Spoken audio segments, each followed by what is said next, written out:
The Soybean School on realagriculture.com is brought to you by Pride Seeds, Preaxer Xemium Fungicide, and Cruiser Max Vibrance Beans.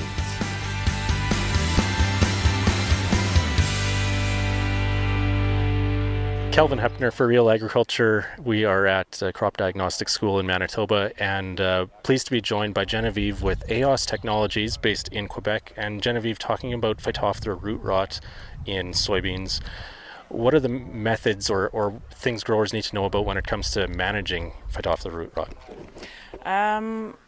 There is three main ways of curbing Phytophthora root rot. First, there is seed treatment. You have resistant genes and you have variety that are tolerant to the disease. So if I start with the first options, it's seed treatment. It will be effective, but only in the first week of growth, because as soon as the root emerge, you won't get any protection. Second options, you have resistant genes. If you look in your catalog, you will see often in the last row you have some resistant genes to disease. You will see that there is 5 resistant genes.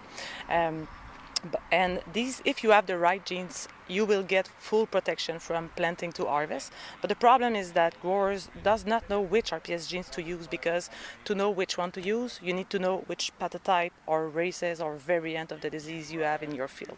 So in our university in Quebec, we developed a molecular diagnostic tool that is able to identify the race or variant of Phytophthora sojae, and then we are able to tell to grower or their crop advisor or agronomist which RPS genes they should be using in the next season to get full protection. So that was the second options. The third option is tolerance. So there is variety that will be tolerant, so the plant will get sick, but it will be able to tolerate the presence of the disease, so you will get less symptoms. This is a really good option for growers that are not able to find the right genes, because sometimes you know which genes to use, but you don't have this in your options from your seed suppliers. So what we are offering at AYOS is we are characterizing the soybean varieties from seed suppliers for their tolerance on Phytophthora root rot using an hydroponic system. It's a test that is being done in greenhouse. It's appreciated from mostly agronomists because it offers the possibility to get one rating scale for every seed suppliers, and it's really consistent, and it gives really clear results about the tolerance on Phytophthora sojae.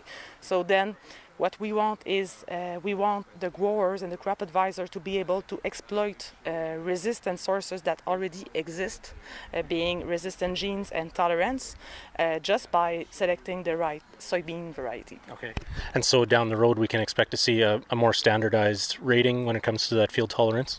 Yes, it was a demand in Quebec to have this kind of characterization, and now Manitoba Agriculture with Manitoba Pulse is starting a project with us to characterize the varieties in their trials, and our hope is that this method of characterization become a reference for all seed companies. So when crop advisor look for a soybean variety that is tolerant across different seed companies, they get the same rating scale, and they can rely on the results that they get about tolerance on Phytophthora root rot. Okay.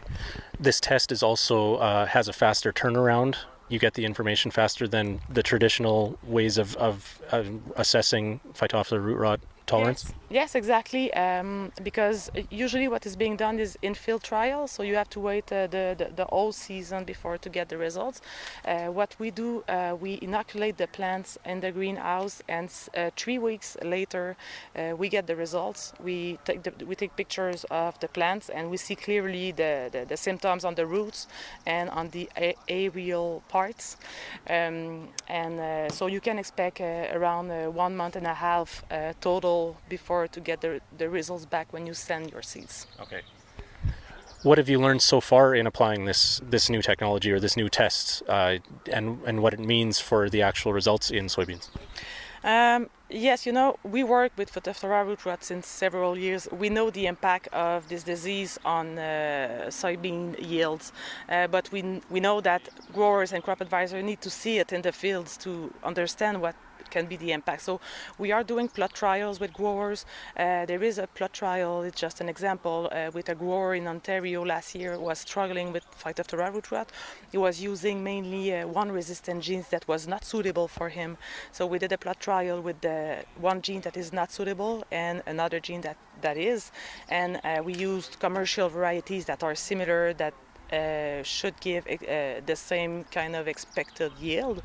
And he saw an increase of 6.7 bushels per acre with the right genes just by, he didn't put any additional inputs, he just chose the right soybean variety, one that was available in the catalog for all these years. Mm-hmm. So that's the kind of results you can have when you choose the right genes. Yeah.